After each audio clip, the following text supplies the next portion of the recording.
The letter arrived on a Tuesday. I remember because Tuesdays were the day Harold used to go to the hardware store just to walk around and look at things he didn't need. He'd come back with a tube of something, or a small bolt, or nothing at all, and he'd say the trip was still worth it. After he died, Tuesdays felt like a room where someone had moved all the furniture 2 inches to the left. Nothing was wrong exactly. Everything was just slightly off. So the letter arrived on a Tuesday. It was from my insurance company, and it informed me, in the kind of language that takes 3 paragraphs to say 1 sentence, that my premium was being adjusted upward, naturally. There was a small note at the bottom, hand-signed, which I suppose was meant to feel personal, that said, and I'm paraphrasing here, that at my age, certain considerations applied that hadn't applied before, certain risks, certain vulnerabilities. The word vulnerable appeared twice. I counted. I put the letter on the kitchen table, and I made myself a cup of tea. I stood at the window and I looked at the oak tree in the yard. Harold planted that tree 26 years ago. It is now enormous. It drops leaves in October that take me 2 full afternoons to rake. My back hurts for 3 days afterward, and I rake them anyway because it is my tree and my yard and my 2 afternoons to spend as I please. I am Evelyn Grace. I am 92 years old, and I am going to tell you something that nobody told me when I turned 60 or 70 or even 80. Something I had to figure out the hard way over decades at considerable personal cost. I am going to tell you about the things you no longer need, not the things you've lost. I'm not going to talk about loss today. Loss is real, and grief is real, and I am not the kind of woman who pretends otherwise. But there is a difference between losing something and releasing it, between having something taken from you and choosing, with open eyes and a full heart, to set it down. You're probably watching this because something has shifted.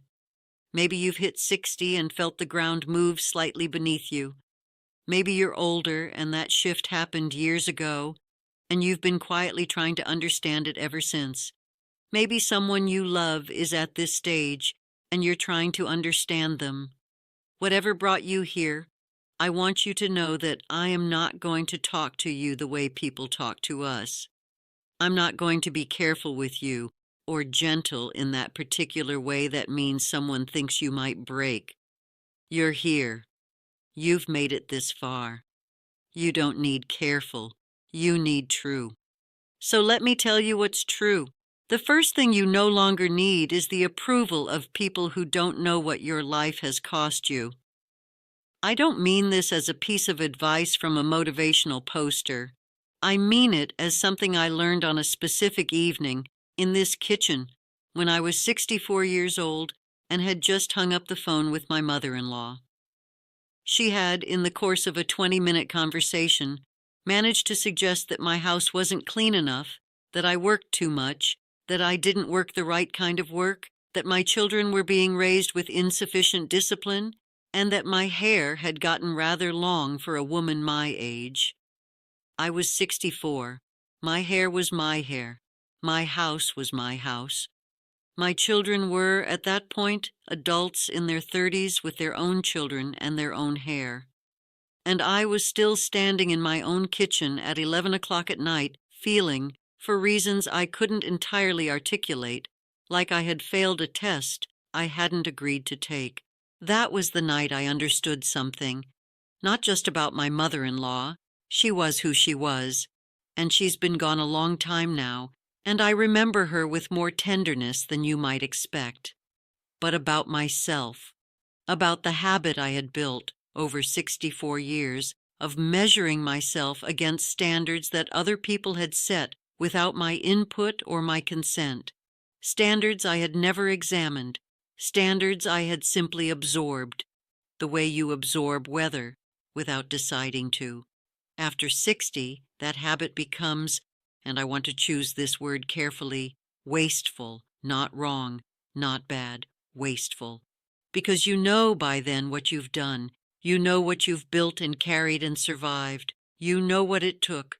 And standing in someone else's measuring room, holding yourself up against their ruler, is a waste of the time you have left, a genuine waste.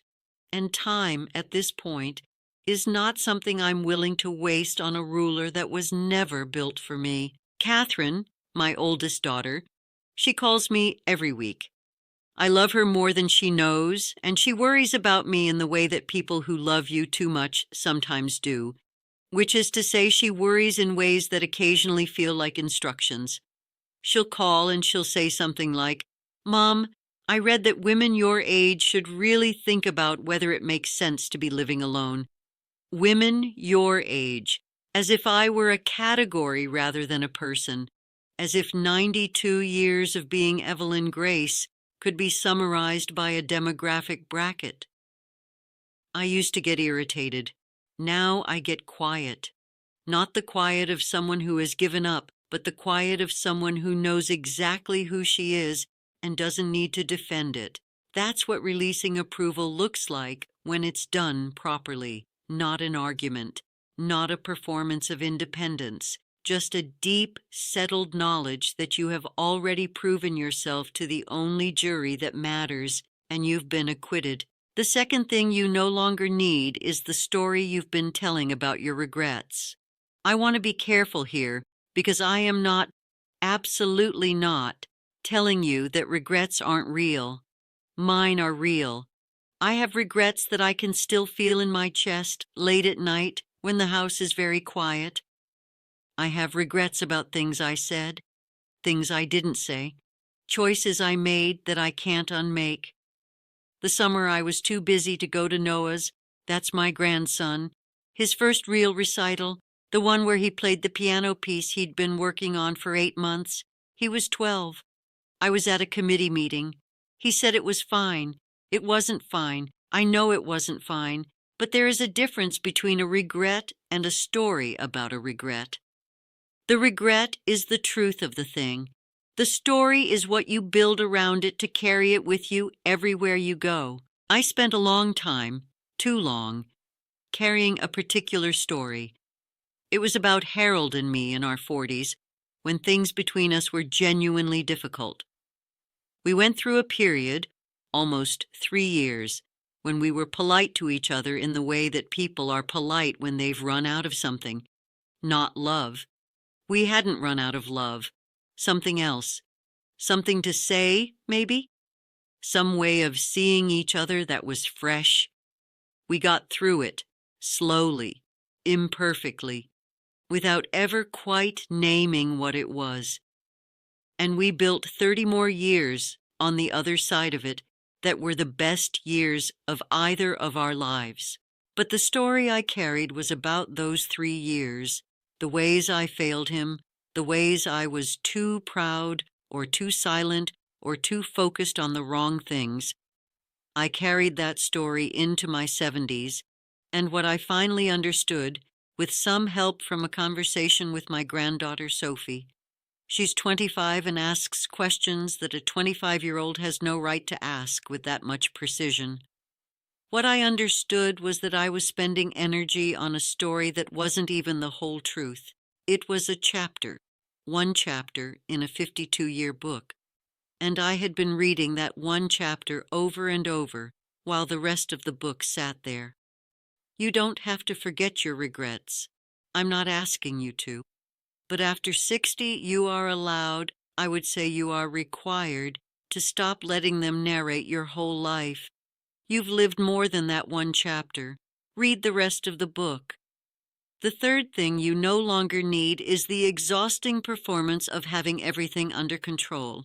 Harold was the more naturally composed person between the two of us. He was an engineer, and he thought in systems, and he genuinely believed that most problems had solutions if you applied enough patience and logic. I loved that about him. I also sometimes wanted to throw a glass of water at him when I was crying about something that had no logical solution, and he was suggesting a diagram, but I absorbed some of that, the performance of competence, The idea that admitting you were struggling was the same as failing, that asking for help was something you did only after every other option had been exhausted.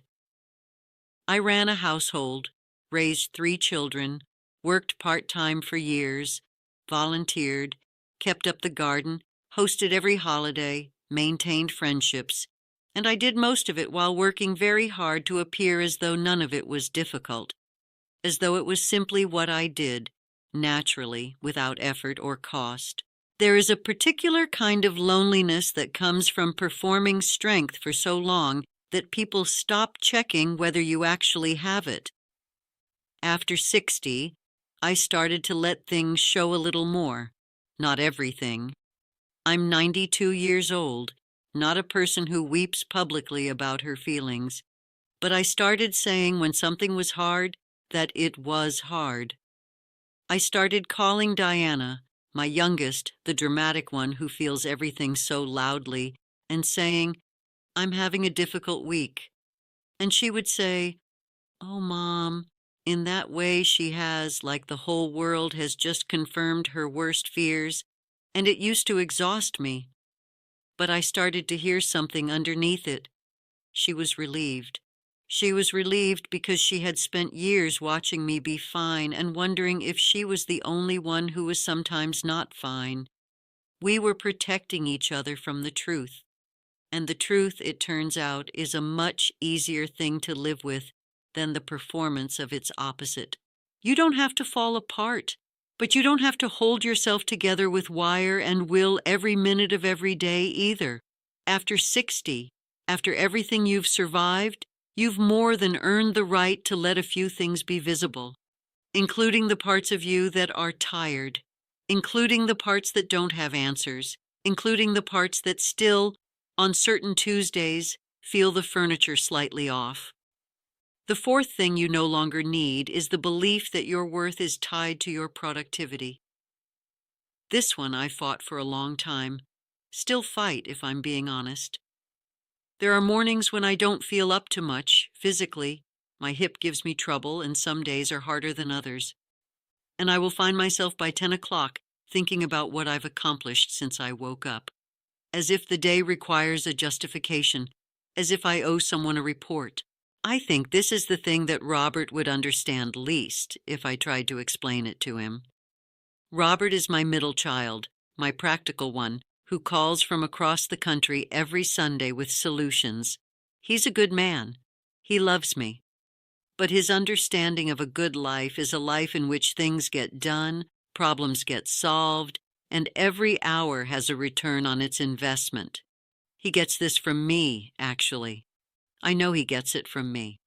I built it into him, probably, in all those years of running the household at full tilt.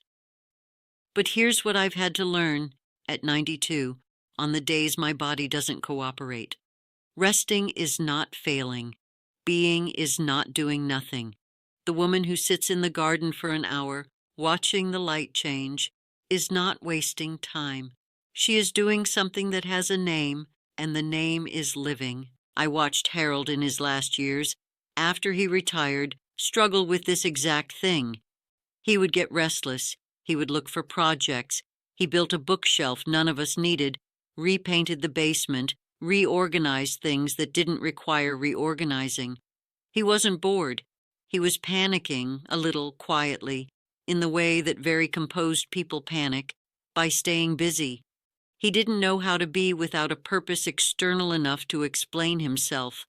I think about that now, when I catch myself making a mental list of things accomplished before noon. I think, Harold, you deserved to sit in the garden too. You had earned it. You had more than earned it. And I wish I had said it to him more plainly instead of assuming he knew. Your worth after 60, after 70, after 80, after 90, is not in your output. It is in your presence. In the fact that you are here, still looking, still thinking, still noticing, when the light in the garden does something beautiful. That is not nothing. That is, in fact, quite a lot. The fifth thing you no longer need is the habit of shrinking yourself to make others comfortable. My granddaughter Lily is 20 years old. She came to visit me last spring, stayed for a week. On her second day here, she looked at me across the breakfast table and said, "Grandma, you apologized 4 times before 9 in the morning." I said, "I beg your pardon?" She said, "You apologized for the coffee being too strong, for the neighbor's dog barking, for the fact that your driveway isn't smooth enough and her car bumped on the way in, and for the weather." I sat with that for a moment. She was right. I had. 4 apologies before 9 a.m. for things that were not my fault, not my problem, and in several cases not even in my hemisphere of control. I had been doing this, I realized, sitting across from a 20-year-old who was looking at me with great patience and great love for most of my life, preemptively apologizing for taking up space, for existing in ways that might inconvenience, for being present in rooms where my presence was, in fact, wanted. I don't know exactly when it starts. I think it starts young for a lot of women, the habit of making yourself smaller, quieter, less. Less opinion, less certainty, less insistence that what you want or think or feel has equal standing with what anyone else wants or thinks or feels. You learn it so early and you practice it so long that by the time you're my age, you're apologizing for the weather. After 60, you are allowed to stop. Not all at once. Habits this old don't leave without an argument. But you can start. You can catch yourself mid-apology for something that has nothing to do with you and simply stop. You can take up the space you take up without explaining it. You can have an opinion and state it, and not immediately follow it with, "But that's just me, of course." You can sit at a table and exist there without paying rent in self-erasure. I have been practicing this for years now. I'm still not perfect. But I will tell you this. The people who loved me before I started taking up my proper space still love me now. The ones who liked me better when I was smaller, and there were a few, I don't miss them. That is a sentence I could not have written at 40. At 92, it is simply true. The sixth thing you no longer need is the certainty that you have to understand something fully before you're allowed to feel it. This one is harder to explain. Let me try. There is a kind of pain that comes with age that doesn't fit into a sentence easily. It's not grief exactly, though grief is part of it. It's not fear exactly, though fear visits sometimes. It's more like, and I'm doing my best here, a kind of tenderness toward everything, an aching awareness of how much everything costs and how beautiful it is anyway. I felt it most recently on a Sunday when my youngest grandchild, Rose, was here. Rose is 8 years old. She has this way of looking at ordinary things as if they're the most interesting thing she's ever seen. She was sitting on the kitchen floor, looking at a spider building a web in the corner. She wasn't scared. She wasn't trying to capture it or kill it. She was just watching it with this complete, unhurried attention for a long time. And then she looked up at me and said, "It's making a house." I had to leave the room for a moment, not because I was sad, because I was so full of something that I didn't have a name for it. That's what I mean. There are things you feel after a certain age that you can't organize into words or reasons, and for a long time, most of my life, I was suspicious of feelings I couldn't explain. I wanted to understand before I allowed myself to experience. I wanted to have a reason. After 60, you can let that go. You can let the feeling happen before you understand it. You can stand in the kitchen doorway watching your 8-year-old granddaughter observe a spider build a house and let whatever is happening in your chest happen without demanding that it justify itself. Some of the most important things in a life don't explain themselves. They just arrive. And the question is whether you let them in. The seventh thing you no longer need is the idea that it's too late. I want to talk to you about this one very carefully because I know it's the one that lives closest to the bone for most of us after a certain age, the quiet voice that says, "The good part is over. The window has closed. Whatever you were going to do, become, experience, heal, repair, create, you've passed the point where it's possible." The voice is not cruel exactly. It sounds reasonable. It sounds like it's trying to protect you from disappointment. It's wrong. I started writing seriously, not letters, not notes, but really writing, when I was 78 years old. I had thought about it for 30 years and never done it, because something else always needed doing, and because I told myself I wasn't a writer, and because some part of me believed it was a thing you started young or didn't start at all. I was wrong on every count. I filled 3 notebooks in the first year. I wrote about Harold. I wrote about my mother, who was a difficult, brilliant woman I never fully understood while she was alive. I wrote about the summer of 1987, which was the hardest summer of my life, which I had never spoken of to anyone. I wrote it all down, in my kitchen, at this table, in the late evenings when the house was quiet. I didn't do it to share it. I didn't do it to be published or praised. I did it because I had something to say that I had never quite said, and 78 years old turned out to be exactly the right age to say it. I have a friend, had a friend, she passed last year, named Margaret, who learned to paint at 81. She said she had always been afraid of painting, afraid of being bad at it. At 81, she decided sensibly that being afraid of being bad at something was no longer a good reason not to try. She painted for 6 years. Her paintings were, and I mean this kindly, not masterpieces, but they were full of something. You could feel, looking at them, that she was completely, fully there when she made them. That is what too late actually means, if it means anything at all. Not that the result won't be what you imagined, not that you won't be skilled or prepared or ready. It means, are you willing to be completely, fully present in the trying? Because that is available to you. That is always available. Right now, at whatever age you are reading this, it is available. Sophie came to visit me last year. She's my eldest granddaughter, 25, studying something I don't entirely understand, but that involves asking hard questions for a living, which suits her. She sat across from me at this table, and she said, "Grandma, what do you still want? Not what do you need, not what do you miss, what do you still want?" I didn't answer immediately. I made her wait.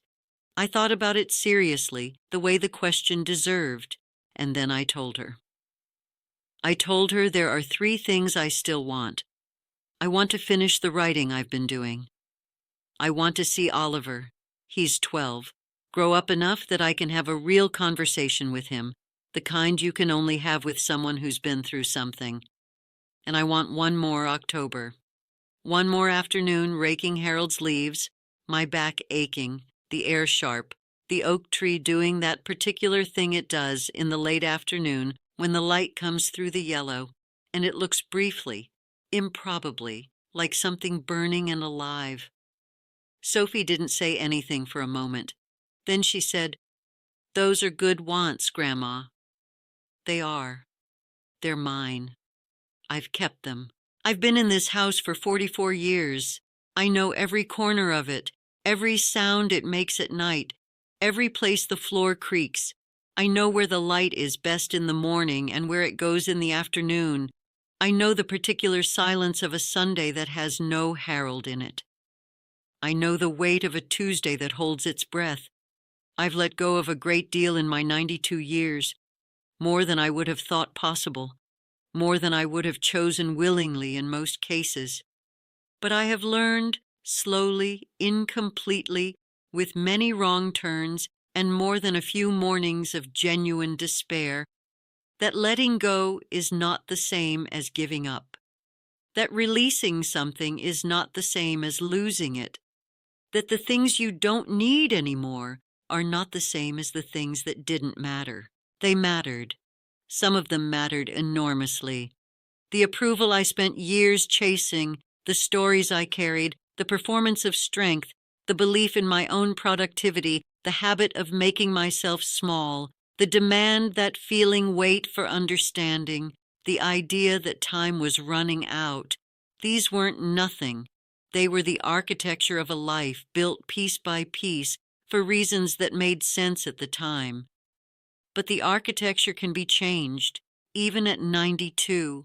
Especially at 92.